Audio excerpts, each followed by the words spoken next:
What's up, everybody? Brothers, sisters, psychonauts, and seekers of truth. It is Ananka, and welcome to my bazaar. Today, I'm going to be reading the Chandogya Upanishad. This version comes from the book The Upanishads, translated by Eknath Iswaran. With all that being said, let our story begin. Let us meditate on Om, the imperishable, the beginning of prayer. For as the earth comes from the waters, plants from earth, and man from plants, so man is speech, and speech is Om. Of all speech, the essence is the Rig Veda, but Sama is the essence of Rig, and of Sama, the essence is Om, the Udgitha. This is the essence of essences, the highest, the eighth rung, venerated above all that human beings hold holy. Om is the self of all. What is Rig? What is Sama at the heart of prayer? As Rig is speech, so Sama is song, and the imperishable Om is the Udgitha. Speech and breath, Sama and Rig are couples, and in the imperishable Om, they come together to fulfill each other's desire. For those who, knowing this, meditate on the imperishable Om, all desires are fulfilled. With the word Om we say, I agree, and fulfill desires. With Om we recite, we give direction, we sing aloud the honor of that word, the key to the three kinds of knowledge. Side by side, those who know the self and those who know it not do the same thing. But it is not the same. The act done with knowledge, with inner awareness and faith, grows in power. That, in a word, tells the significance of Om, the indivisible. The universe comes forth from Brahman, exists in Brahman, and will return to Brahman. Verily, all is Brahman. A person is what his deep desire is. It is our deepest desire in this life that shapes the life to come. So let us direct our deepest desires to realize the self. The self, who can be realized by the pure in heart, who is life, light, truth in space, who gives rise to all works, all desires, all odors, all tastes, who is beyond words, who is joy abiding. This is the self dwelling in my heart. Smaller than a grain of rice, smaller than a grain of barley, smaller than a mustard seed, smaller than a grain of millet, smaller even than the kernel of a grain of millet, is the self. This is the self dwelling in my heart, greater than the earth, greater than the sky, greater than all the worlds. This self who gives rise to all works, all desires, all odors, all tastes, who pervades the universe, who is beyond words, who is joy abiding, who is ever present in my heart, is Brahman indeed. To him I shall attain when my ego dies. So said Chandogya. So said Chandogya.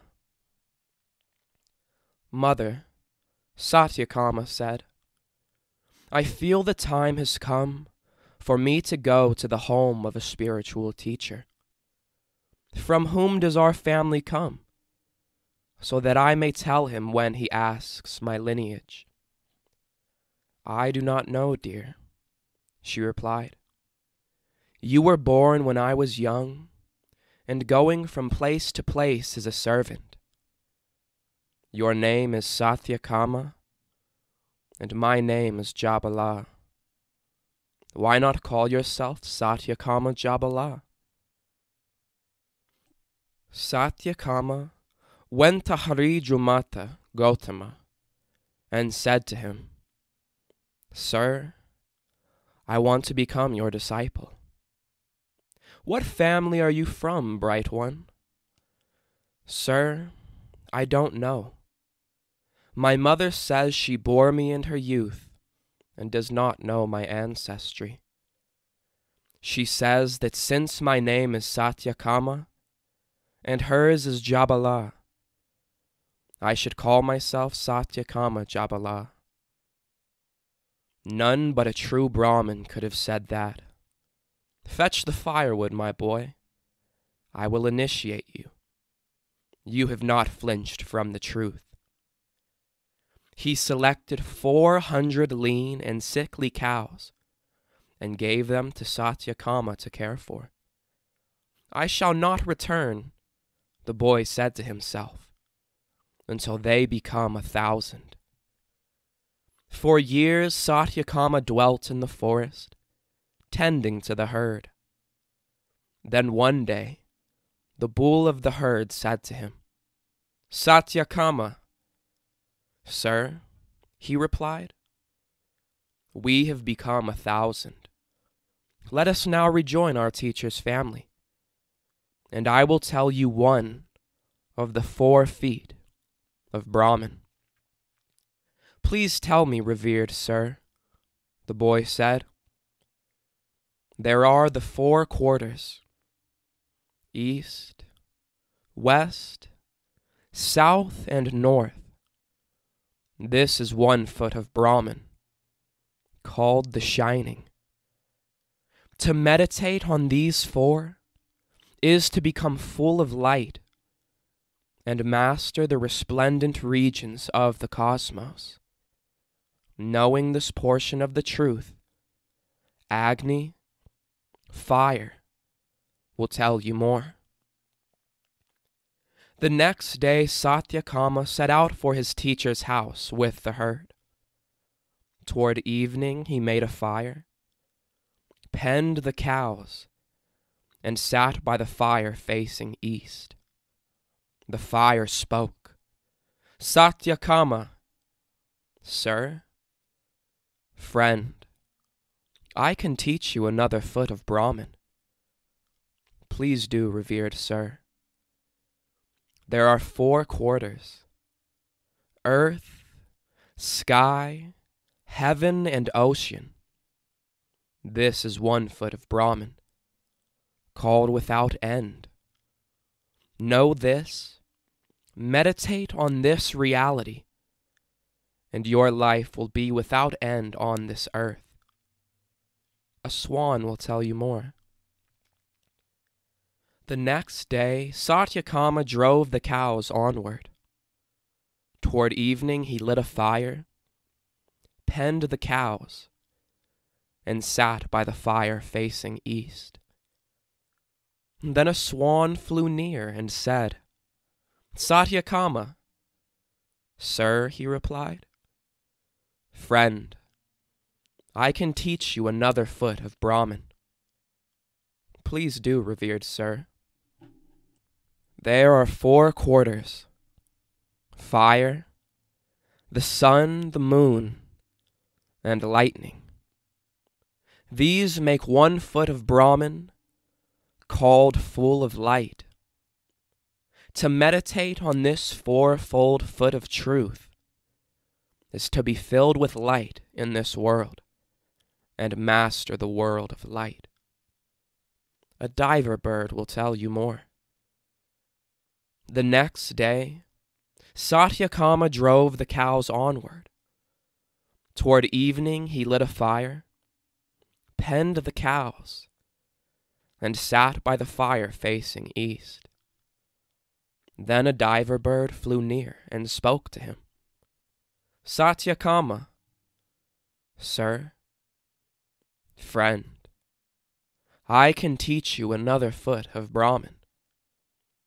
Please do, revered sir. There are 4 parts: breath, eye, ear, and mind. This is 1 foot of Brahman, called established.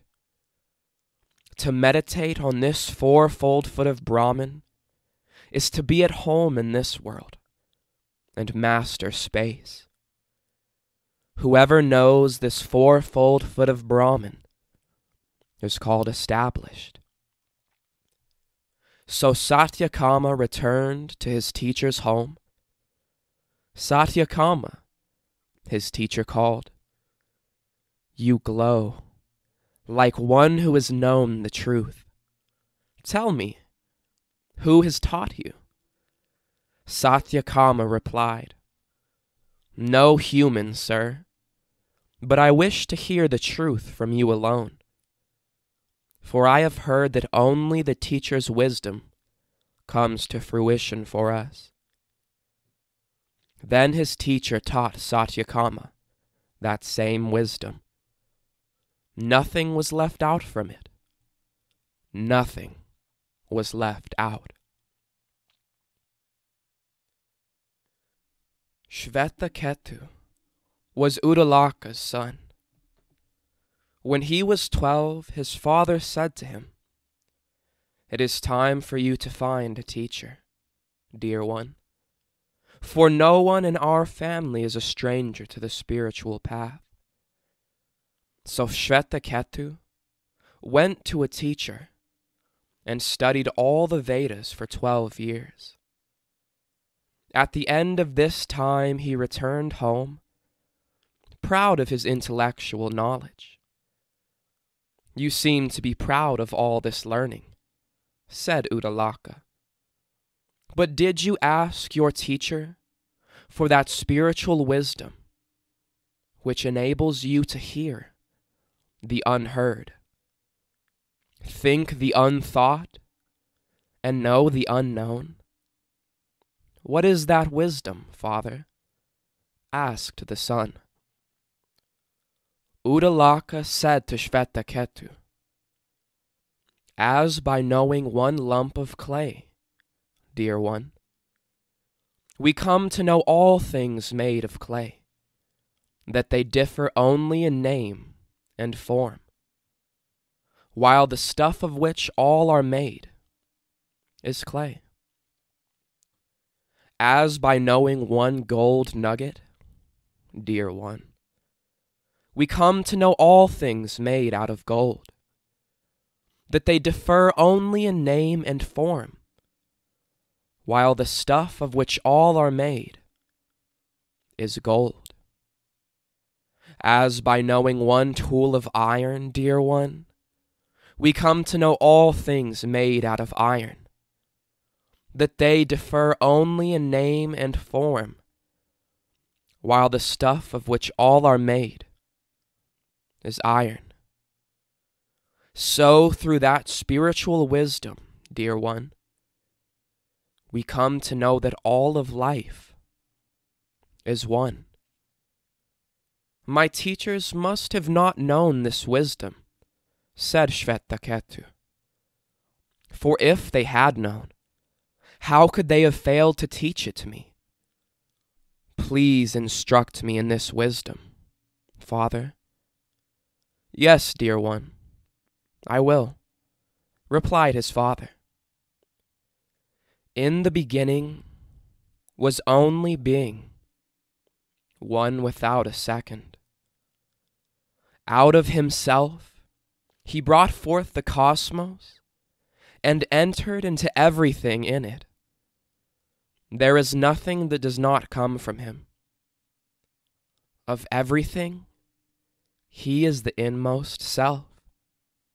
He is the truth. He is the self supreme. You are that, Shvetaketu. You are that. Please, Father, tell me more about this self. Yes, dear one, I will, Udalaka said. Let us start with sleep. What happens in it? When one is absorbed in dreamless sleep, he is one with the self, though he knows it not. We say he sleeps, but he sleeps in the self.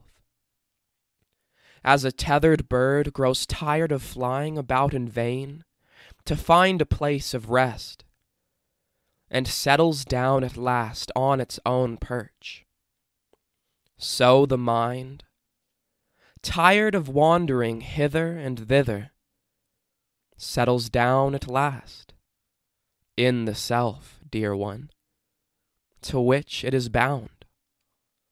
All creatures, dear one, have their source in him. He is their home. He is their strength. When a person departs from this world, dear one, his speech merges in mind, his mind in prana, prana in fire, and fire in pure being. There is nothing that does not come from him. Of everything, he is the inmost self. He is the truth. He is the self supreme. You are that, Shvetaketu. You are that. Please tell me, Father, more about this self. Yes, dear one, I will, Udalaka said. As bees suck nectar from many a flower, and make their honey one, so that no drop can say, I am from this flower or that. All creatures, though one, know not they are that one. There is nothing that does not come from him. Of everything, he is the inmost self. He is the truth. He is the self supreme. You are that, Shvetaketu. You are that. Please, Father, tell me more about this self. Yes, dear one, I will, Udalaka said. As the rivers flowing east and west merge in the sea and become one with it, forgetting they were ever separate rivers, so do all creatures lose their separateness when they merge at last into pure being. There is nothing that does not come from him. Of everything, he is the inmost self. He is the truth. He is the self supreme.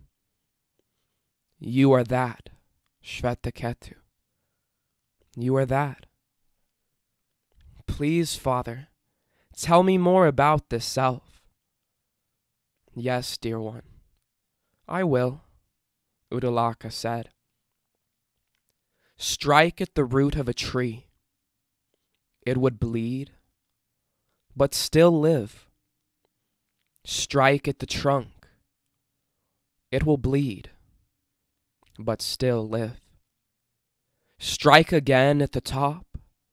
It would bleed, but still live. The self is life, supports the tree, which stands firm and enjoys the nourishment it receives. If the self leaves one branch, that branch withers. If it leaves a second, that too withers. If it leaves a third, that again withers. Let it leave the whole tree dies.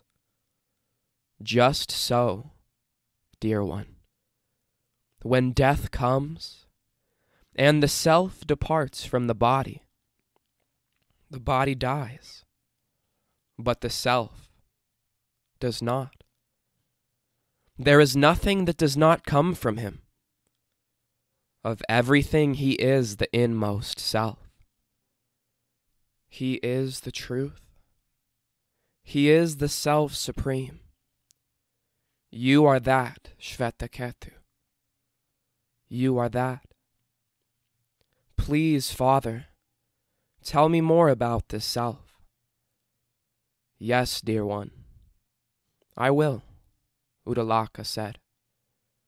Bring me a fruit from the Nyagrota tree. Here it is, sir. Break it. What do you see?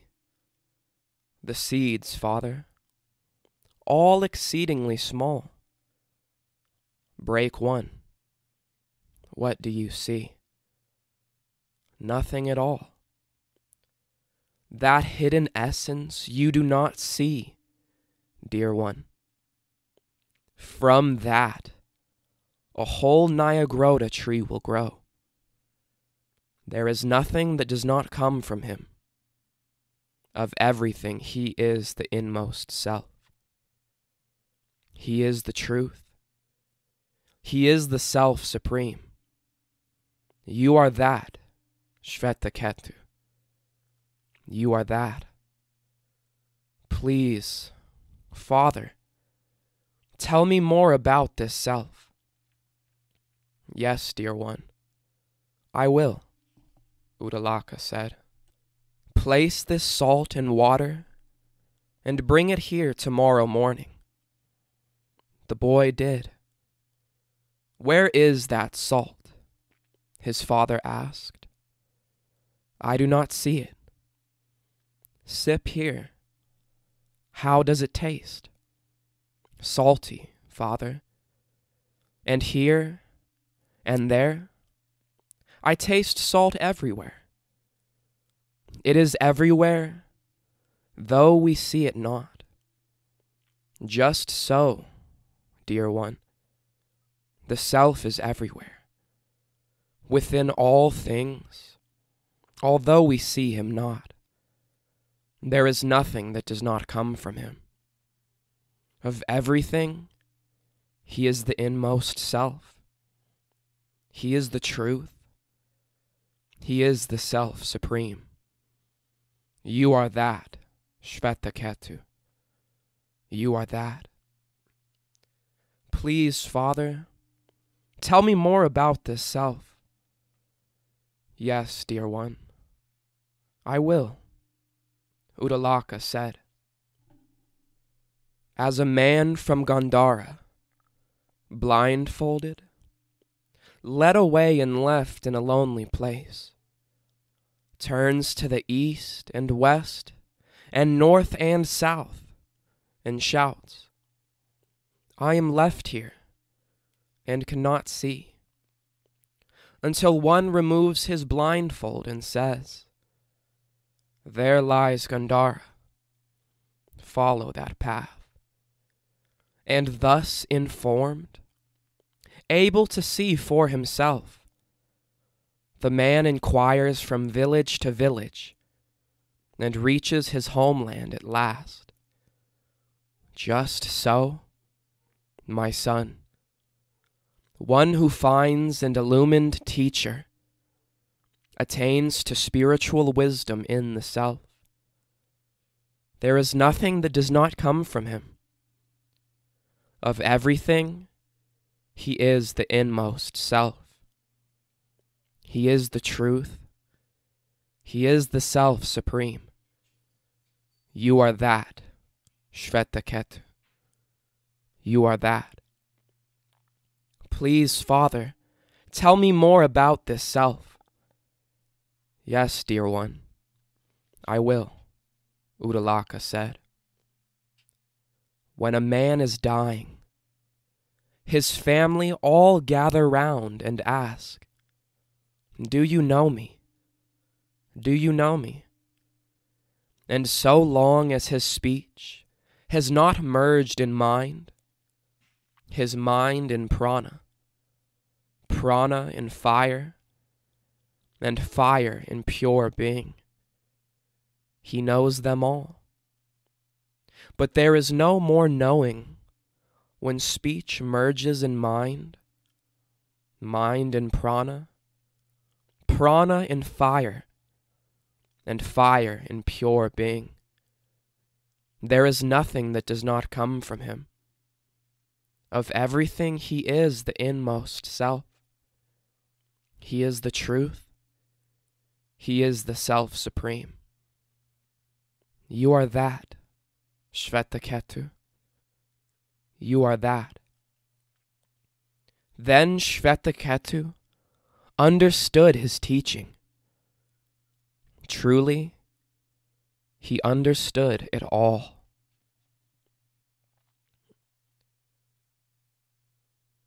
Narada approached the sage Sanat Kumara and said, "Please teach me, Venerable One." "Tell me what you know," replied the sage, "and then I will teach you what is beyond that." "I know the 4 Vedas, Rig, Yajur, Sama, Atharva, and the epics called the 5th. I have studied grammar, rituals, mathematics, astronomy, logic, economy, physics, psychology, the fine arts, and even snake charming. But all this knowledge has not helped me to know the self. I have heard from spiritual teachers like you that one who realizes the self goes beyond sorrow. I am lost in sorrow. Please teach me how to go beyond." "Whatever you know is just words," said Sanat Kumara. "Names of finite phenomena. It is the infinite that is the source of abiding joy, because it is not subject to change. Therefore, seek to know the infinite." "I seek to know the infinite, Venerable One, where one realizes the indivisible unity of life, sees nothing else, hears nothing else, knows nothing else. That is the infinite, where one sees separateness, hears separateness, knows separateness. That is the finite. The infinite is beyond death, but the finite cannot escape death. On what does the infinite depend, Venerable One? On its own glory. No, not even that. In the world, people think they can attain glory by having cows and horses, elephants and gold, family and servants, fields and mansions. But I do not call that glory, for here one thing depends on another. Utterly independent is the infinite. The infinite is above and below, before and behind, to the right and to the left. I am all of this. The self is above and below, before and behind, to the right and to the left. I am all this. One who meditates upon the self and realizes the self, sees the self everywhere, and rejoices in the self. Such a one lives in freedom and is at home wherever he goes. But those who pursue the finite are blind to the self and live in bondage.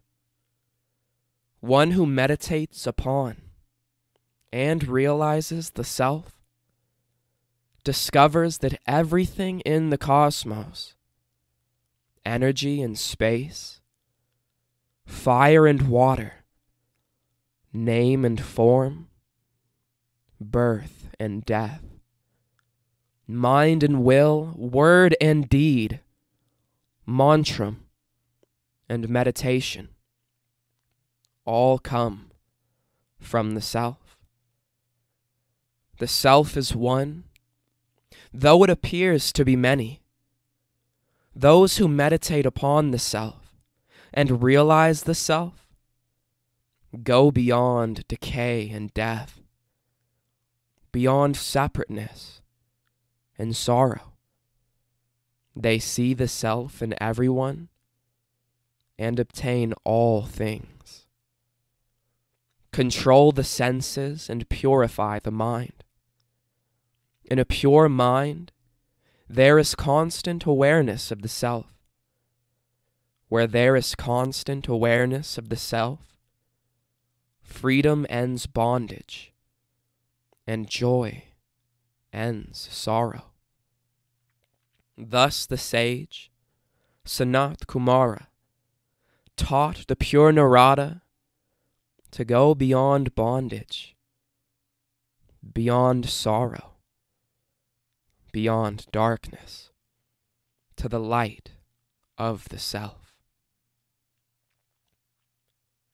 In the city of Brahman is a secret dwelling, the lotus of the heart.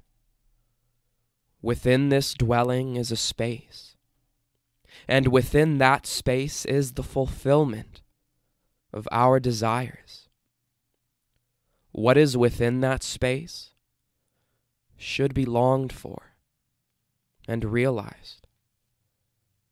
As great as the infinite space beyond is the space within the lotus of the heart. Both heaven and earth are contained in that inner space. Both fire and air, sun and moon, lightning and stars. Whether we know it in this world or know it not, everything is contained in that inner space. Never fear that old age will invade that city. Never fear that this inner treasure of all reality will wither and decay. This knows no age when the body ages. This knows no dying when the body dies. This is the real city of Brahman. This is the self, free from old age, from death and grief, hunger and thirst. In the self, all desires are fulfilled. The self desires only what is real, thinks nothing but what is true. Here people do what they are told, becoming dependent on their country, or their piece of land, or the desires of another. So their desires are not fulfilled, and their works come to nothing, both in this world and in the next. Those who depart from this world without knowing who they are or what they truly desire have no freedom here or hereafter. But those who leave here knowing who they are and what they truly desire have freedom everywhere, both in this world and in the next.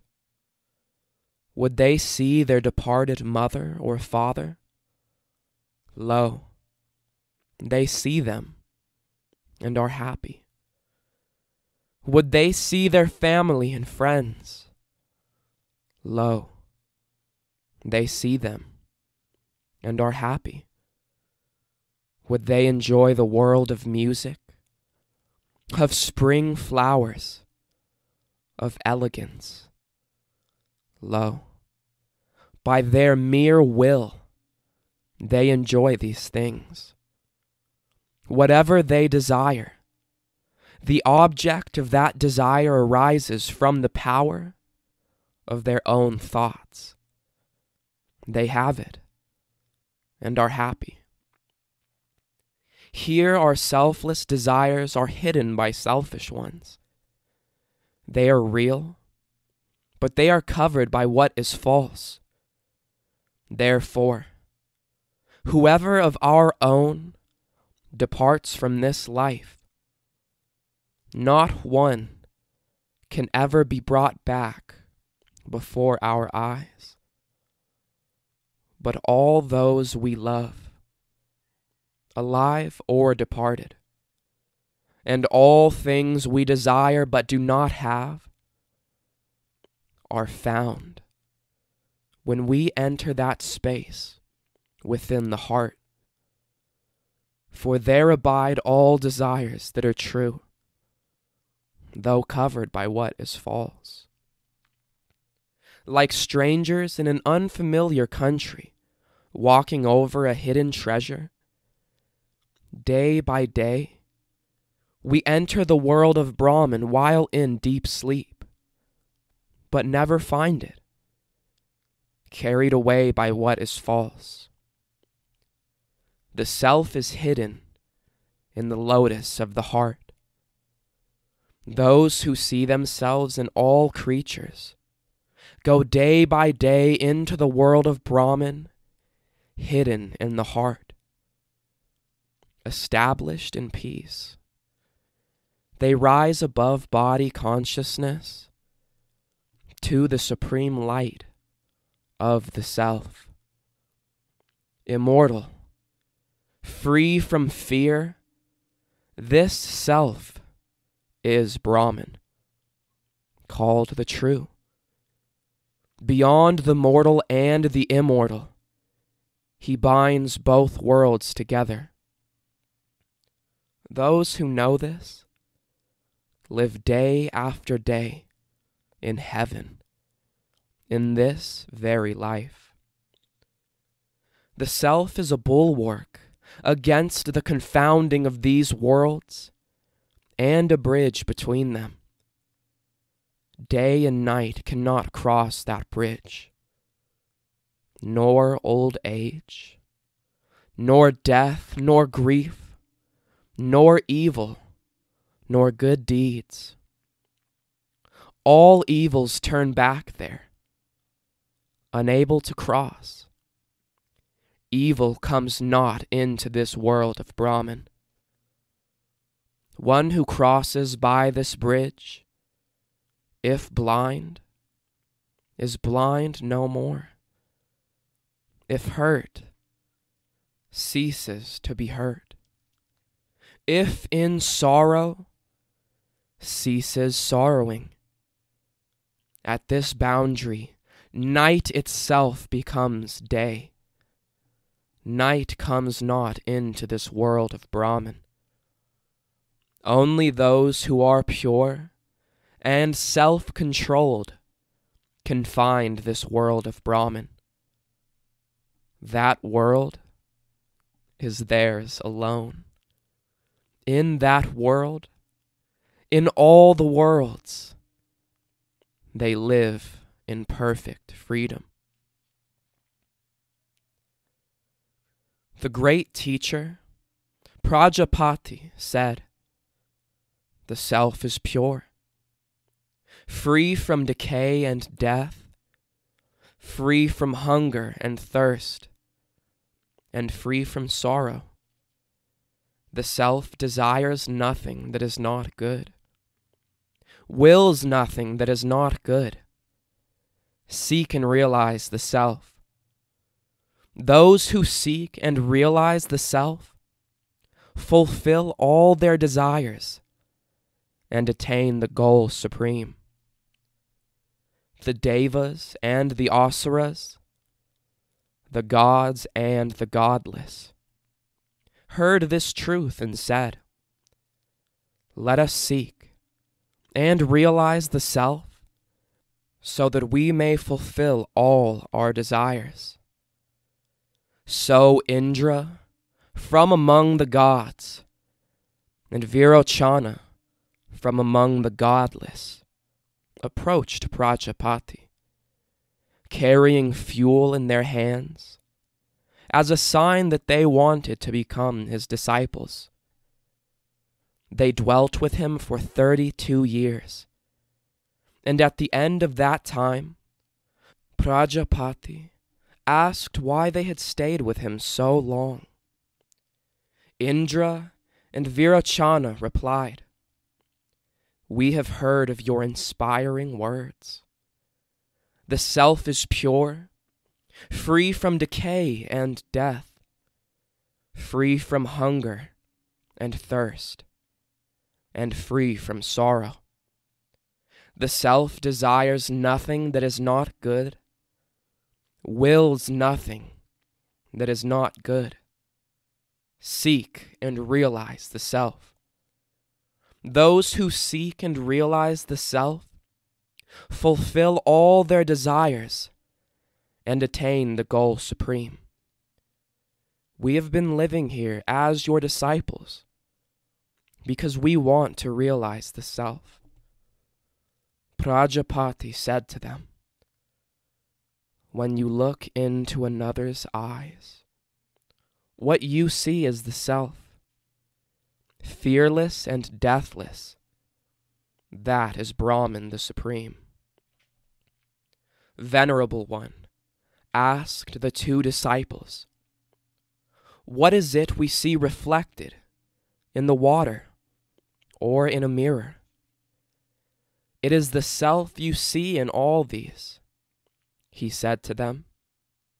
"Now look at yourself in a bowl of water and ask me anything you want to learn about the self." They looked at themselves in a bowl of water. "What did you see in the water?" "We have seen the self, even the hair and the nails." "Put on your best clothes, adorn your body, and look again in the water." They did so and came back to Prajapati. "What did you see in the water?" he asked. "We have seen the self, well dressed and well adorned," they replied. "That is the self, fearless and deathless. That is Brahman the Supreme." Indra and Virochana went away satisfied, but Prajapati said to himself, "They have seen the self, but they have not recognized the self. They mistake the self to be the body. Those who think the self is the body will lose their way in life." Virochana, quite sure that the self is the body, went back to the godless and began to teach them that the body alone is to be saved. The body alone is to be adored. He taught them that whoever lives for indulging the senses will find joy in this world and the next. Even today, people are called godless when they lack faith, love, and charity, because that is the way of the godless. They dress even dead bodies in fine clothes and adorn them with ornaments so that they may enjoy their life in the next world. But Indra, as he was on his way home to the gathering of the gods, began to question this knowledge. If the self is the same as the body, well dressed when the body is well dressed, well adorned when the body is well adorned, then the self will be blind when the body is blind, lame when the body is lame, paralyzed when the body is paralyzed. And when the body dies, the self too will die. In such knowledge, I see no value. Again Indra went back to Prajapati with fuel in hand. Why have you returned, Indra? His teacher asked. Did you not go away quite satisfied? Venerable one, replied Indra, if the self is well dressed when the body is well dressed, well adorned when the body is well adorned, then the self will be blind when the body is blind, lame when the body is lame, paralyzed when the body is paralyzed. And when the body dies, the self too will die.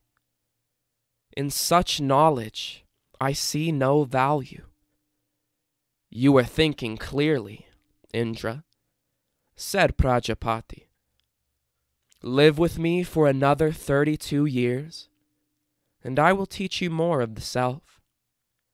So Indra lived with Prajapati for another 32 years. Then Prajapati said to him, that which moves about in joy, in the dreaming state, is the self, fearless and deathless. That is Brahman, the Supreme. Indra went away satisfied, but on his way home to the gathering of the gods, he began to question this knowledge.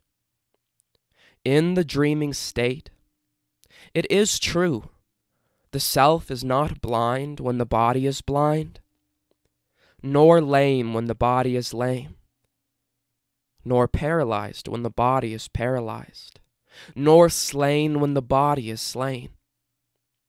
Yet in dreams, the self may appear to suffer and to be slain. It may become conscious of pain and even weep. In such knowledge I see no value. Again Indra went back to Prajapati with fuel in hand. Why have you returned, Indra? His teacher asked. Did you not go away quite satisfied? Venerable one, replied Indra, in the dreaming state, it is true, the self is not blind when the body is blind, nor lame when the body is lame. Yet in this state, the self may still suffer and even weep. In such knowledge I see no value. You are thinking clearly, Indra, said Prajapati. Live with me for another 32 years, and I will teach you more of the self. Indra lived with Prajapati for another 32 years. Then his teacher said, when a person is sleeping soundly, free from dreams, with a still mind, that is the self, fearless and deathless, that is Brahman, the Supreme. Indra went away satisfied, but on his way home to the gathering of the gods, he began to question this knowledge. In the state of dreamless sleep, one is not aware of oneself or any other. The state of dreamless sleep is very close to extinction. In this knowledge I see no value. Again Indra went back to Prajapati with fuel in hand. Why have you returned, Indra? His teacher asked, "Did you not go away quite satisfied?" "Venerable one," replied Indra, "in the state of dreamless sleep, one is not aware of oneself or of any other. The state of dreamless sleep is very close to extinction. In this knowledge, I see no value." "You are thinking clearly, Indra," said Prajapati. "Live with me for another 5 years, and I will teach you to realize the self." Indra lived with Prajapati for another 5 years. Although he lived with his teacher for 101 years, which is why people say even Indra had to live with his teacher for 101 years. After that time, Prajapati revealed the highest truth of the self to Indra. It is true the body is perishable, but within it dwells the imperishable self. The body is subject to pleasure and pain. No one who identifies with the body can escape from pleasure and pain. But those who know they are not the body pass beyond pleasure and pain to live in abiding joy. Like the wind, like clouds, like thunder and lightning, which rise from space without physical shape and reach the transcendent light in their own form. Those who rise above body consciousness ascend to the transcendent light in their real form, the self. In that state, free from attachment, they move at will, laughing, playing, and rejoicing. They know the self is not this body, but only tied to it for a time, as an ox is tied to its cart. Whenever one sees, smells, speaks, hears, or thinks, they know it is the self that sees, smells, speaks, hears, and thinks. The senses are but his instruments. Worshipping this self in the world of Brahman, the gods obtained all worlds and all desires. Those who know this self and realize this self obtain all worlds and all desires. So said Prajapati. So taught Prajapati. From the divine dark to the manifest, to the divine dark I pass again. As a horse shakes free its mane, I have shaken off all evil, freeing myself from the bonds of birth and death, as the moon escapes from Rahu's mouth. I have attained the pure realm of Brahman. I have attained the pure realm of Brahman. Brahman is my home. I shall not lose it. Truly, I shall not be lost again. Om Shanti, Shanti, Shanti.